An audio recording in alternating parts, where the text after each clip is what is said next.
I'm saying that because you look at the past elections, you realize that all their victories have, as their victories have always been as a result of Ashanti and Eastern region. At times they can lose almost all the regions, but still, once they win Ashanti and Eastern region, they win they win the election. And NDC have decided to find an antidote to such a chronic problem. That's why this year we are making sure that we are exposing all the raking techniques they've been employing, and we are taking the hostilities to their doorstep. They are going to be on the defense in their own territory. So we are bringing it to them. And we want to make sure that winning 2 regions from now on will not be the deciding factor or win the general election. I mean, this is about population. Ashanti has the population. And so if majority of the people come out to vote, it means that, of course, the NDC will not be able to form government, so far as Ashanti vote is concerned. That is what you are made to believe. Because the turnout in Ashanti region have always been artificial. That over 70% turnout is artificial.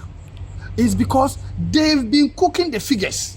They've been stuffing the ballot boxes. But this time round, you and me, we are here. You bear me witness. They will not hit the 70%, let alone cross the 70%.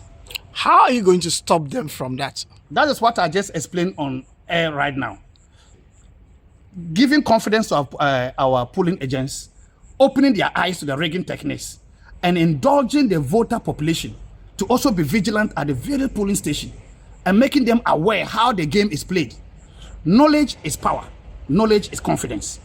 And once it is given to the voting populace and our polling agents, I can assure you that 70% and over turnout percentage will not happen this time around. They will be around 50s and 60s, early 60%. They will not even cross 65%, let alone to hit that 70%. You watch it. With what you're saying, it means that the NDC has identified a rigging technique. Yes. What do you have that we do not know? I've just espoused, I just made that clear on Ebushina Radio. And I'm saying that they have so many ways of rigging. And I've explained that already. Unless you want me to go all over again. What are some? Well, I'm saying that in some of the polling stations where they have their strongholds, they go into bed with the EC officials. Some of the EC officials, they go into bed with them. And then the EC officials will ask our polling agents to sit far away from them. Once you hear EC official insisting you sit far away from him so that you will not witness what he's doing, it's a signal to you that EC official is in bed with the MPP rigging machinery. So they are going to rig in that polling station. What it means also is that the ink that they have to make sure that it goes deep and touches the fingernail of the voter is not going to happen. And you must be close enough to see that it is done. The biometric machine that they have to verify their fingerprint is not going to be done. You will sit far away and see the person putting his hand there, and you will think he has put his hand there. But when it is verified and comes on the screen, you will not be there to see it.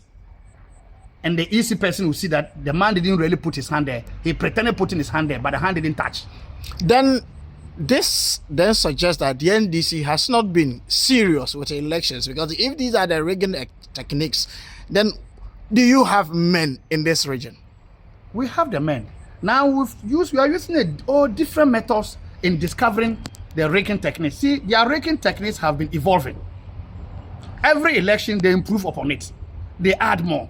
So you must also update yourself in your intelligence gathering so that you know their latest rigging technique they are going to employ in a particular election. Do you understand my point?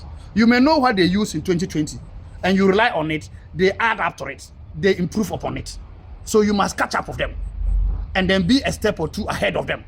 That's the only way you can checkmate MPP in the field. So now what you're saying is that the 85% target that the MPP has announced for Ashanti, you're going to block that?